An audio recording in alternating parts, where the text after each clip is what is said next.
Do you think there is an unspoken transmission from an awakened teacher to a receptive student that can aid the student in more directly realizing this selflessness that you talk about?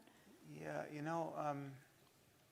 it's a really hard question because on one level, my answer is no, or certainly there needn't be, because I think I think it really is a matter of clear instruction. I mean, so the clearest moments I ever had with this one Tibetan Dzogchen master, it seemed to me that his effect on me was fully understandable in terms of just one, that I was kind of sufficiently concentrated to actually follow his instructions, but two, just the precision with which he was kind of guiding me in real time. So it was a matter of information.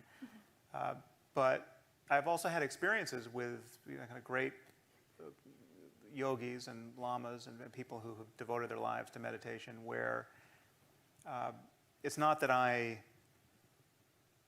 walked away believing in anything magical, but there's something, I mean, the claim about somebody's energy being sort of overpowering, I've certainly had that experience where there's whether you want to call it charisma or whether just some people have certain pheromones that just, destroy your limbic system. I mean, I've been in the presence of people who, where I came into the room and it was suddenly like I had been on retreat for 2 months just by sitting with them.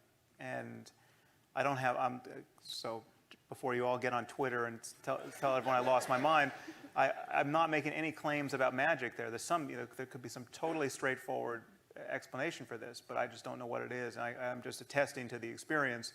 And the reason why I don't think there's so much confirmation bias in my own experience of this is that I've had this experience with people who I really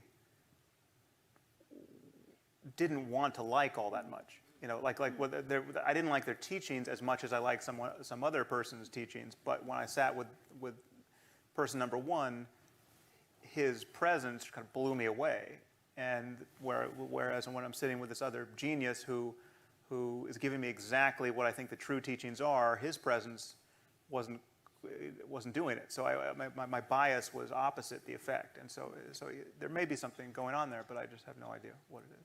Well, Andrew, before you continue there with the adventure, I just want to kind of echo some of the claims you're making about what it was like to meet and study with Poonjaji, because he was a truly extraordinary person. And in some ways, I have a kind of an unusually clear view of that, because he continued to impress me even when I didn't want to be impressed by him. And even when I was studying with Dzogchen masters whose teaching I thought was truer or better or more complete, when I would go back to see Poonjaji, I was just bowled over by his presence.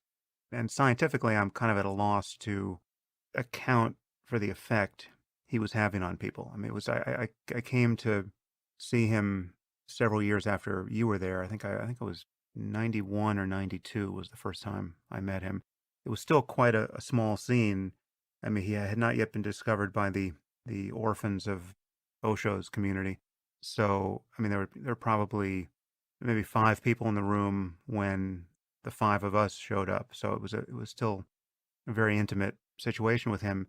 And he, I mean, one variable was that he spoke perfect English, right? So you're not dealing with a translator. And so that allowed for, unbroken eye contact with him. And he had these extraordinary eyes and made just unrelenting eye contact. So that's part of it. But there was just a kind of induction into his energy that people experienced where it was very common to sit with him for an hour. And I mean, those of us who had spent, months on meditation retreats, at that point I had sat, a 3-month retreat in IMS, and I'd sat many 1-month and 2-month retreats. And I mean, I can attest that sitting with him for an hour felt like sitting for a month on retreat. And I just, I have no idea what the physics of that situation is, but it's just, it was something that was happening. And it would happen even when I was critical of what he was saying, right? Where I was not actually a true believer in what he was teaching and how he was teaching it. And so he was incredibly useful for me.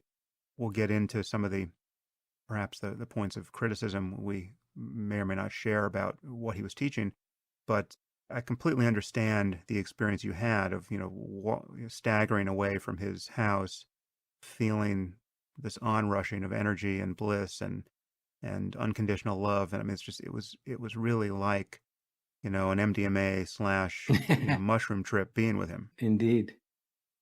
The first was that he was personally the most charismatic representative of this whole project I'd ever met, right? So he was just, like there was like light seemed to be shining out of his eyes. So he really was he read as the kind of prototypical Shakti-filled guru, right? And that was communicated on many levels. And one level was certainly somewhat spooky. I mean, at least I have no explanation for it, which is there was like an energy about him that, I found undeniable even when I was disposed to deny it. I mean, there was not a lot of scope for confirmation bias here, because at a certain point I became convinced that his teaching was mistaken in some very important ways, and that he was actually doing people harm. And, he would have done me harm had I not had my wits about me. And when I finally got the teaching in hand that I thought really, really delivered the full message, which was the Dzogchen teachings in Tibetan Buddhism, and I met, some of the great Dzogchen masters of that time and started studying with them, I still made one or two subsequent trips to sit with Poonjaji, because he had been so valuable to me in other ways, and I found him so attractive and, just as a person. And so on those trips, it might have just been one, like 10-day time with him, I was fully invested in wanting the Tibetan lamas, the Dzogchen masters who I was studying with, to be more charismatic than he was, right? Because I agreed with their teaching, and yet in his presence, I mean, there was some analog to what was going on with him with several other teachers I spent time with, but I mean, he had it turned up to just 1,000 watts, and it was amazing. I mean, so it was so one of the aspects of this experience. I mean, this is the part that I really can't explain. Just sitting with him, just being in the room with him, felt like being in the third month of a 3-month meditation retreat. I mean, I just felt myself more or less instantly inducted into just a completely blown out parasympathetic nervous system state, right? I mean, it was just unbelievable. And it was happening in defiance of my desire to kind of prove him wrong. So that's the only evidence I can give you that I wasn't, totally fooling myself. But it was quite an amazing effect, and it was an effect obviously he was having on many other people, but he certainly had that effect on me.